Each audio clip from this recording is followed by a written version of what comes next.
this is Northwest Trains. I've got an unboxing video today, as you can see in front of me. This time it's not a new Loco. It's new for me, but it's actually an old Bachmann engine. It's a class 56XX tank, and it's number 5601 in British Rail Line Green Lake Crest. You might ask why I've got this, because I'm phasing out a lot of my older Locos. I did have the train set for this that I've parted with recently, but like usual, by chance I came across on eBay this that had the upgrades that I liked on it, and even though it's a non-DC model, someone's gone to the trouble of upgrading it.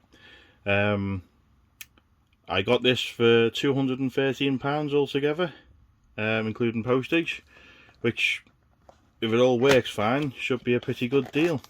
Now, I won't lie, I have had this out of the box before. Unfortunately, managed to damage a piece of the detailing as well in the process. Hopefully won't do any more damage, but there's the Loco, and there's the damaged part. So right, there's our picture there. You also got a little bit of info with the Locos in the old packaging, so if you want to pause that and take a quick look, you're more than welcome to.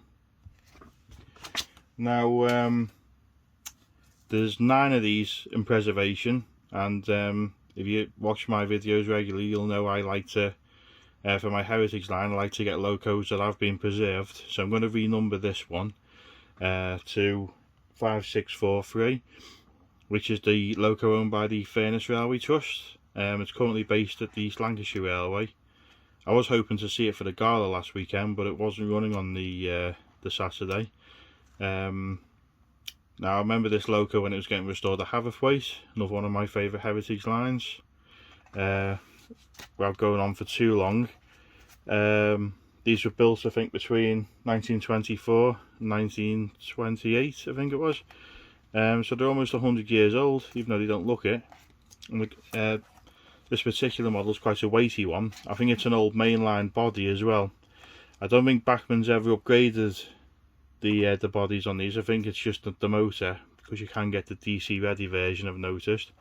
But I think this one dates between around 2005, 2009, something like that. So this is the piece that goes underneath that I managed to damage. I'm not too worried about it, because the likelihood of me fitting it's probably 0, but I can glue it back together. I probably will do, just to put it back in the box.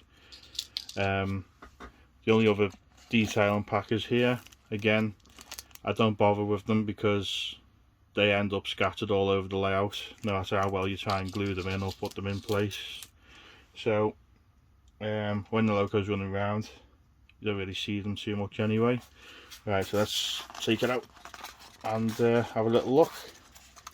Now, like I said, I have opened this before just to check that it wasn't damaged before, you know, I left me eBay review. Just a quick look at the paperwork. So again, this is all the paperwork you used to get with the Locos. Used to get a guarantee, I think, as well, remember rightly. So that's just a parts list if you ever wanted to order any. Let's see what size the motor is. I think it's a nope, I might look that up a bit later. But I do know they are smooth runners, hence the reason why I've got one again. So this is the leaflet off Olivias Trains. So this is the upgrades that we've got. I'll go through them all in a bit. So again, there's a bit of a clue there what we've had done. More paperwork. Right, so this Loco has, or should have, working lamps front and back, or should I say back and front. It has sprung buffers, even though it's an older model. I think these were quite ahead of the time compared to Hornby. The only downside that I've noticed so far is they've actually cut away part of the boiler by the looks of it. You can just about see down there. I presume that's to fit the DC equipment, unless it is actually part of the model. I haven't got my other one to check, but I honestly don't remember seeing anything like that on the older model, but it looks like someone's physically cut it out. it doesn't bother me too much, to be honest, because when it's sat in the track and it's running around, I'm not really going to say. And for the price, I think to have sent my old Loco off to have to be upgraded, it would have cost about £300. So to buy a whole Loco I'd already done for 213, you know, it's not bad at all. I know it still sounds very expensive, but the coal load's not brilliant. Just you lift off that cab, and you see the glazing's very basic on the inside, but outside it looks fine. So there's virtually no cab detail there apart from the brake lever, which you can see. That's all you can see from outside. But because it is quite enclosed, you don't really notice the speaker in there. You could probably put a driver figure, fireman either side, just to hide it a bit more if you really wanted to. But yeah, just gently lift it over now. It's got contacts and all 6 driving wheels. Nothing on the pony truck, but I suppose it's not needed because it's quite a long wheelbase. But yeah, let's get it on the track. I'm going to change the angle of the camera and we're going to see what these lights and sounds are like. Okay, right. I focused the camera on the rear just so we can see the features. So we should have smoke here, working lamp, and firebox flicker. But we'll start off with the sounds. So number 1, steam sounds, or driving sounds. Let's just quickly see what it's like it moving. So speed step 1.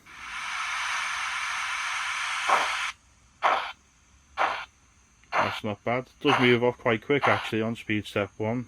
So just bring it back.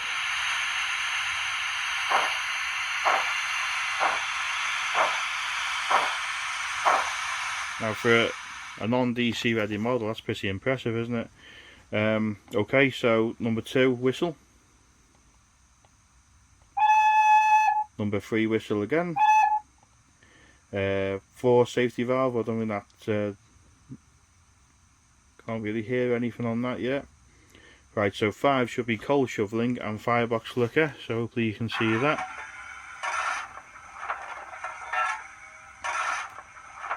And let's try 0 for the lamps. So just seeing it very faintly come on. So we change the direction, the lamp goes off and on. I'll try and focus on that a bit later on. I don't think there's not a cab light in there, which is a bit disappointing, but to be fair, on the description there wasn't one. Okay, so we've got a number of other sounds. We've got guard whistle, injector, again that'll probably work when we're moving on, buffer clash 9, water fill,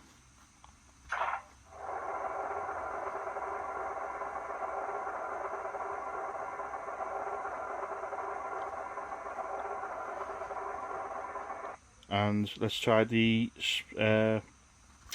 smoke.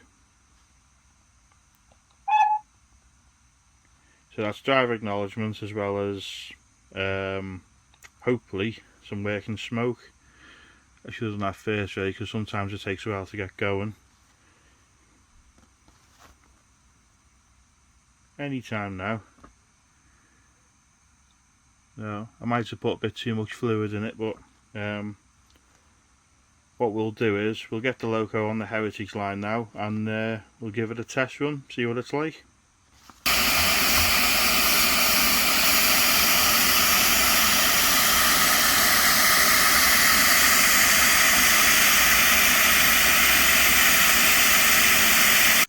Okay, I've hopefully resolved the smoke issue now. I was right, I did put too much in. I do that quite a lot. So let's try the smoke again now. I've only put a small amount in, so it might not last very long if it does start. There we go. Nice and quick this time. I mean, it doesn't run consistently with the Loco. I think Hornby are working on a project like that now.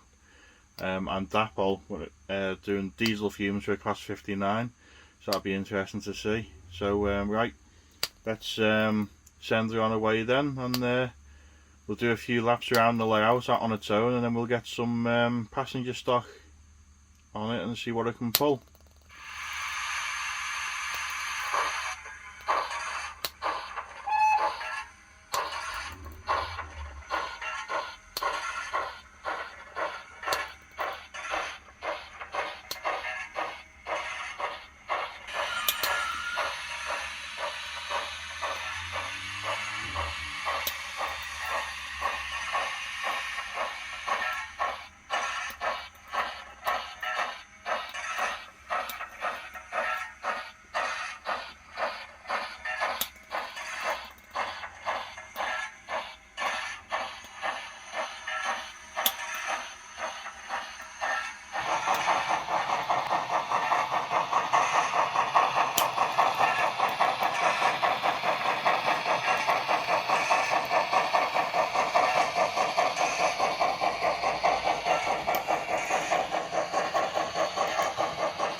okay. I've given it a mini running.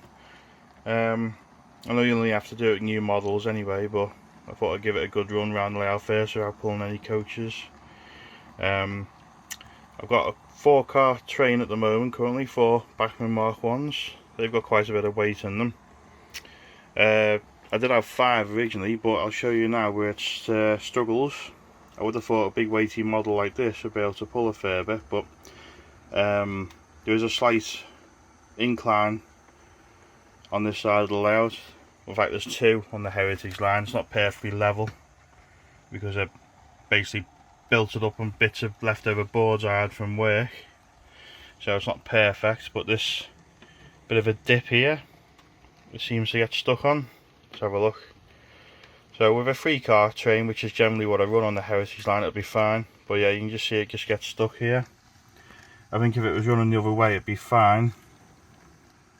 But certainly coming from this direction, it struggles. Everywhere else, it's been alright.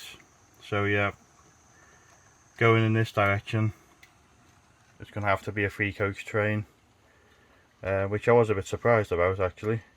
Anyway, we'll do a few more running shots of it, pulling heritage trains up and down, and we'll conclude the video.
Okay, that's the end of this unboxing video. I say again, I know it's an old Loco and I'm sure there's plenty of videos of it, but I like to show what's in my collection or in the fleet. So let me know what you think. Would you rather have a new model and pay extra for the upgrades, or do you think I've got a good buy here? I'm personally quite happy with it. Like I say, the only downside is that bit by the boiler, but when it's running around the layout, it doesn't bother me. You can see it when it's static, but yeah, only because I know it's there. But yeah, tell me what you think. I've got another Loco to have a look at, so that might be the next video, and then hopefully we'll get a another update on the layout. I've done a few little bits and bobs, but not too much that's worth a video yet. And like I say, yeah, another running session, and hopefully an update on the layout. So yep, hope you enjoyed. Thank you for watching. Keep an eye out for the next video. Bye for now.